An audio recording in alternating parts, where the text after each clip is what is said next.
You need people like me. You need people like me so you can point your fingers and say, that's the bad guy. That's the bad guy. That's the bad guy. That's the bad guy. That's the bad guy.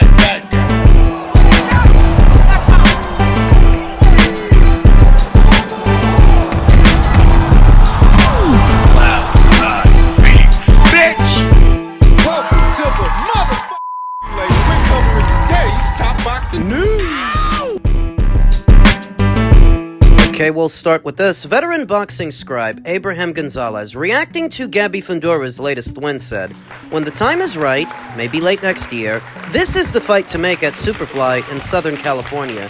Gabby Fondura versus Mizuki Hiruta, Golden Boy Promotions and 360 Boxing Promotions." Veteran pundit Cynthia Conte said, "Ooh yes, Dignity Health Sports Park please.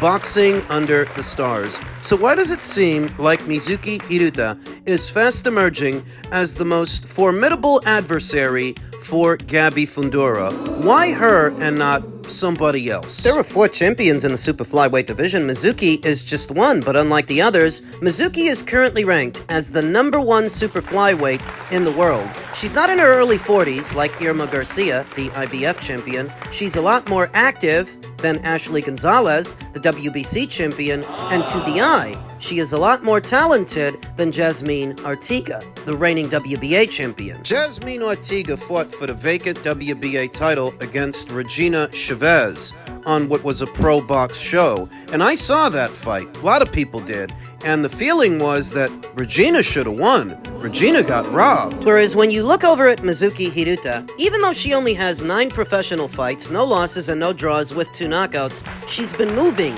from strength to strength, fight by fight, getting better and better.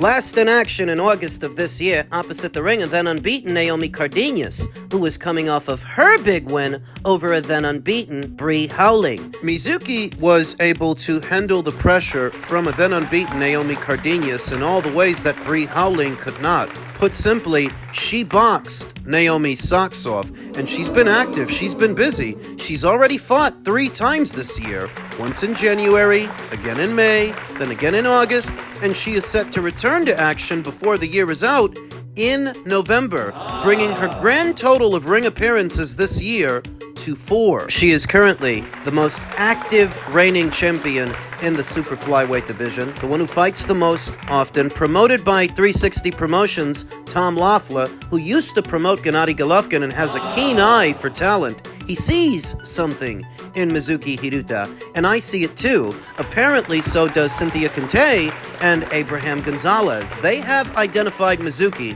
as the most formidable adversary for Gabby Fondura if and when she moves up.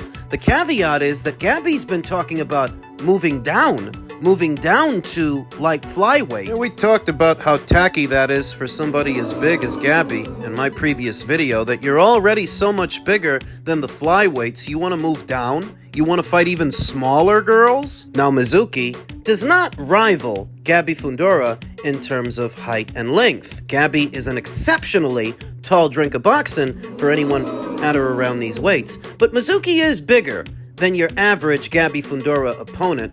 Bit more height, bit more length than the average girl that Gabby fights, with a bigger punch, campaigning at a higher weight, and to the eye, she's a lot more talented, or she could be.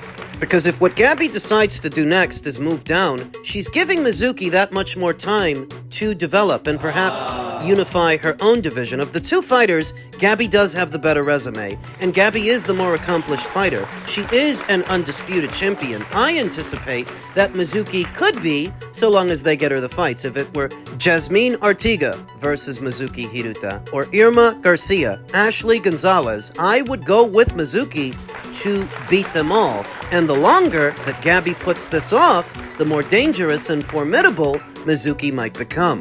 One advantage I think Mizuki has over Gabby is I think that Mizuki has a stronger, more experienced corner in Manny Robles, whereas Gabby is trained by her father, who's done a fantastic job, by the way. He's guided 2 of his kids to world titles, so he's nothing to sneeze at, but he is not as experienced as Manny Robles. One of the few trainers anywhere at or around these weights, I think, could devise a game plan to work around Gabby's height, Gabby's length, and her power. Mizuki does have power of her own. She doesn't have as many recorded knockouts as Gabriella, but I'd wager she's a bigger puncher than anybody Gabby's fought so far. And this is why so many people are identifying Mizuki as the most formidable adversary for Gabby anywhere at or around these weights. It's up to Gabby to move up. As an undisputed champion, she can land a cushy spot by way of any of the 4 major sanctioning bodies. I feel like if she wants to, she could probably fight Mizuki right away,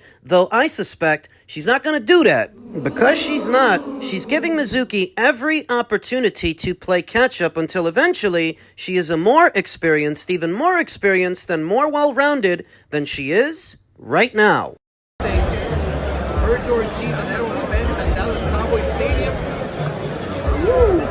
Man, it doesn't get any better than that. And Jerry Jones, the boss, the man, the myth, the legend.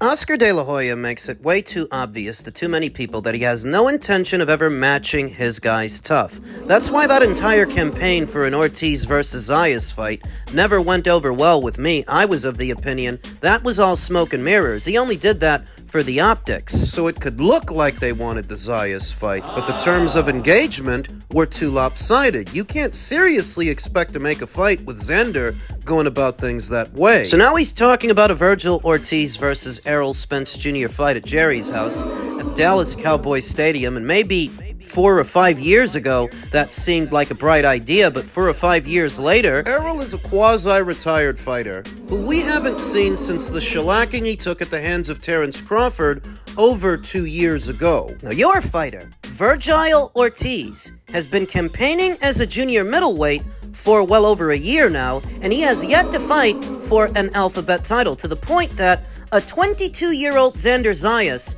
became a champion before him, and next up is Boots Ennis, who I anticipate might also win a title before Virgil. At minimum, fight for one before Virgil. At junior middle, where he's just arrived, where Virgil got a head start. Virgil's been up there for over a year. Won a WBC interim title from Sergey Boachuk last year in August, and he's yet to use it as a segue to land a Sebastian Fundora fight. He hasn't put any pressure on that guy, and you can forget about fighting Bakram Murtazaliev, since Robert Garcia says they don't want to deal with that 10-pound rehydration cap. There is a Boss Baru, newly crowned WBA champion, but I don't get the impression he's a priority to Team Ortiz. According to Oscar, Errol Spence Jr. is ridiculous. It's absolutely ridiculous. Now, just the other day, that annual ritual where Errol Spence Jr. is seen somewhere in proximity of a gym, somewhere in proximity of a heavy bag, got everybody all wound up. I think he posted an image of himself and Mighty Mo Hooker, his old buddy,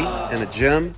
And you know how it goes. In tandem with rumors that he may be facing his old buddy, Jermel Charlo, who suggested that the two might fight, posting some AI-generated images of himself against several of the big players in the junior middleweight division. My interpretation is it's all just talk, more talk from an overly talkative fighter in Jermel Charlo. To date, there's no ETA on Errol Spence Jr.'s ring return or Jermel Charlo's ring return. It's all just talk. It's all just much ado about nothing. Though you can see why Oscar still has it in his head that Ortiz versus Spence is still a thing. At least he thinks that Errol's on the comeback trail, except we've been hearing and seeing stuff like this for the last 2 years. And to date, we don't know when Errol's coming back, if Errol's coming back, and surely, should Errol come back? If he does, he's gonna need a tune-up fight before he fights somebody like Ortiz. Surely Oscar understands that,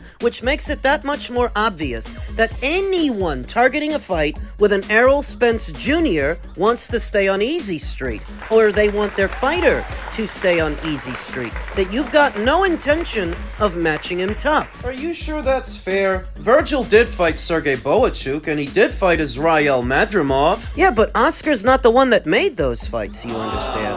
Oscar's not the one that matched him, and Oscar Oscar's not the one that paid him. The only reason we got those fights was because of Turkey. So when I say that Oscar has no intention of matching his guys tough, you see what I mean. Look at who he's got him fighting. Erickson Lubin. Look at who he's got Floyd Schofield fighting. Floyd Schofield, who just fought Tevin Farmer off of consecutive losses, is now fighting Jojo Diaz off a loss. He doesn't want to match his guys tough, that's what I'm telling you.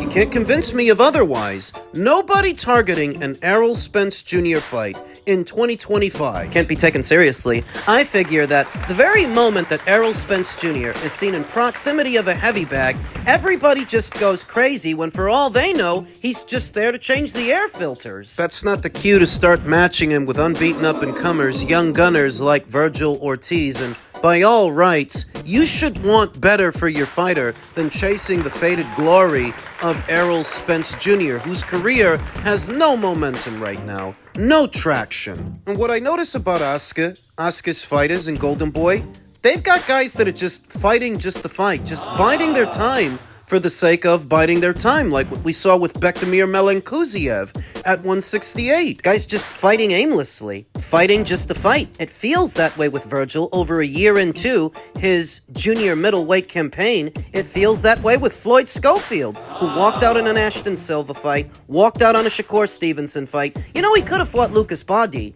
instead of Jojo Diaz. He could have fought... Wasn't he supposed to be fighting Raymond Muratalla? Well, that's what the story was up until this Jojo Diaz fight got announced.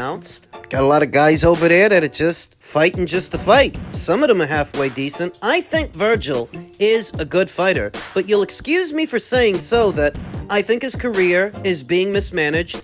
I think he's being protected where he doesn't really need it. Just is what it is. What do you make of the bill that's trying to change the Muhammad Ali Act? Yeah, no, I mean, I just don't think it should be a thing. Absolutely not. It's there for a reason, and Muhammad Ali Act is very, very important.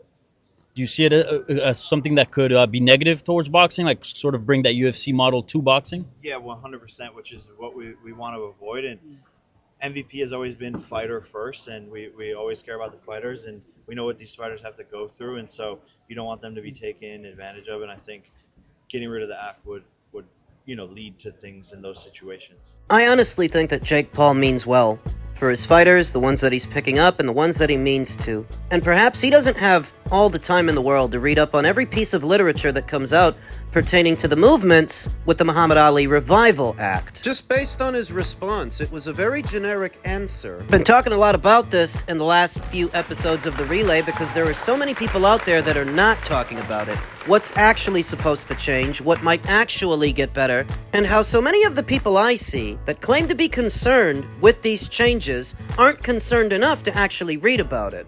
Saw interaction on Instagram. Guy who goes by the name The Shop AZ who said, Dana, I screw my fighters over white, wants to remove this act. Another guy who goes by the name 19 Miko who said, we will do our best to spread the importance of this forgotten law in boxing. It's just more performative activism from those who can't be bothered to review the literature before doing their best impersonation of Sally Struthers.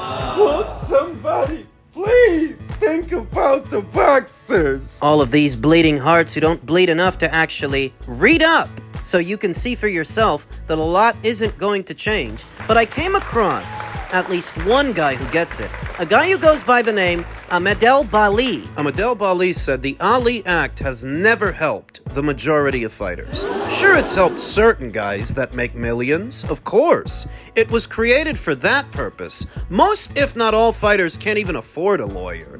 Then the time it takes for the federal government to actually look these cases over, the only reason y'all keep bashing this reform in the act is because it would be screwing the managers and promoters that have been screwing the fighters. Fighters, if you do what you're supposed to do, there's no stopping the revenue you can bring. Period. And Ahmed Bali is right.